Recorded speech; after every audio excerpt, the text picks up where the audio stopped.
ভোর রাতে যখন সাহারি খেতে উঠবেন, আপনি তো সাহারি খেতে উঠেন, আপনি জানেন ওই সময়টার দাম কত? আমরা বেশিরভাগ মানুষ জানি না ভোর রাতের এই সময়টার দাম কত।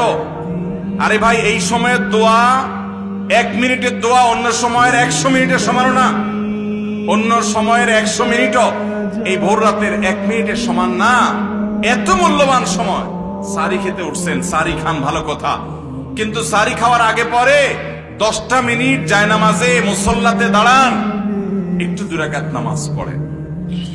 এই সময়টা দোয়া কবুল হয়। আল্লাহ ডেকে ডেকে বান্দাকে দেন। একটু হাত তোলেন, চেষ্টা করবেন তো ইনশাআল্লাহ। আপনার বাসার এক কোনায় চলে যাবেন, একটু আলো আধারিতে চলে যাবেন, সেখানে গিয়ে বসে আল্লাহর কাছে একটু কথা বলবেন। সিজদা চলে যাবেন, সিজদা গিয়ে আল্লাহর সাথে একটু মন খুলে কথা বলবেন। আল্লাহ, আমি অনেক গুনাহ করেছি, আল্লাহ আমি অনেক পাপিষ্ঠ। শুনেছি আপনার রাসূল জানিয়েছেন যে এই মাসে নাকি আপনি অনেক পাপিষ্ঠকে মাফ করে দিবেন।